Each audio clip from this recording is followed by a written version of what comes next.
guys, Chris at Rockford Ordnance. Just a little follow-up on our Yugo SKS video. We have put this back in its original stock, got rid of the Tapco stuff, and there was always an issue with this rifle that bothered me from day one, and that was that I had to drift the front sight over to make up for an issue with the rear sight. It's not that the sight block is canted like you may find on an AK, although they are very, very similar in how they work.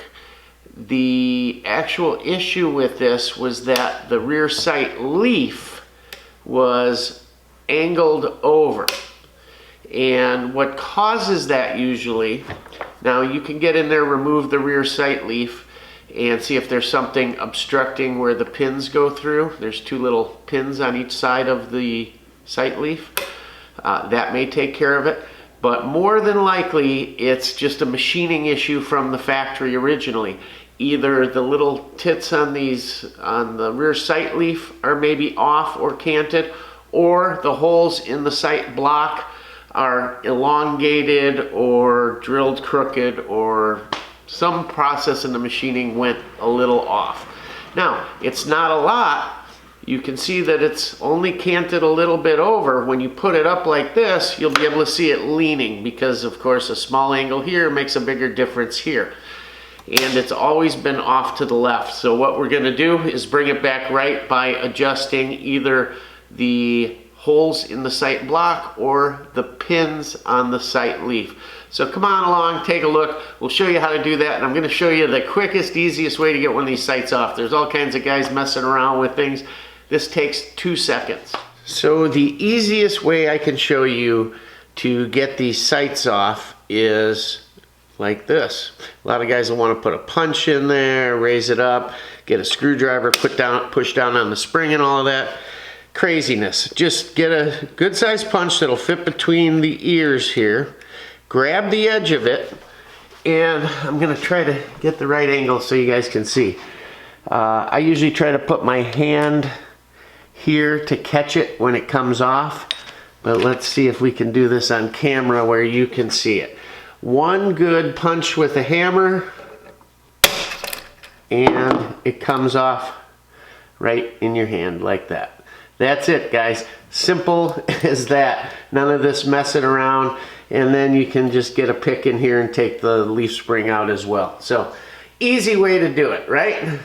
What I'm going to show you here, we've already done the fix on this, but I'm going to show you what has to be done to orient this the right way when the machining's off. So, give me a second to readjust the camera here. So, I hope you can see this a bit better, guys.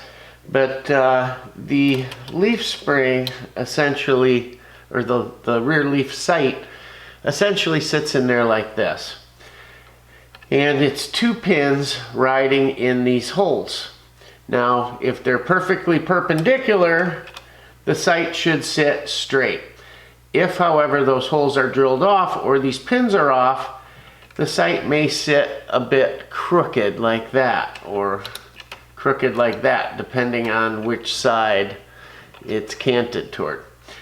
So in this case, it was over to this side. So what we had to do was remove a little material from the underside on this side and the back side on this side.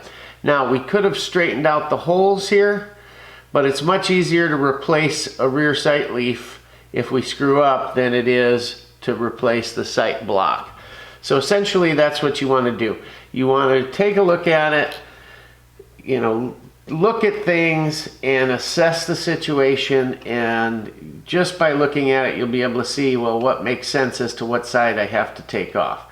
So that's what we did. So for a left canted sight, not canted, but left off-center sight, we removed a bit from the front here and a bit from the back here, and that enables it to sit in those holes and move that way. So it's perfectly lined up now. We did the adjustment with the Dremel, and that's it.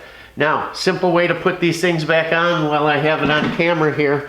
See if we can do it. First of all, if you have night sights, make sure they're flipped up so you don't go wrecking those. Set the sight ears in right as far as they'll go forward. Put your finger here. I'm going to reach over and just give it a good whack with the hammer and it'll go right in. You'll see. Let's see here. There we go. It's as simple as that, guys. Don't try it with a brass punch. The brass is too soft and you won't be able to get it out or in. Use steel. It doesn't mar it up. This is a very hard part. If you go to file on those ears, you'll find out just how hard. I'm actually surprised at how hard it is. But that's all there is to it, guys. And now our sight is straight up and down. We'll be able to adjust our front sight back and we'll be good to go. So guys, just a quick video to show you a quick fix to a problem that people make harder than it should be. With the full front sight hood here, it's annoying to have that front drifted. So if you've got one that's off center, it's an easy fix. Hope this helped you out, guys. As always, please like and subscribe. Hit that bell down there. Check out our Patreon page. And as always, Rockford Ordnance out.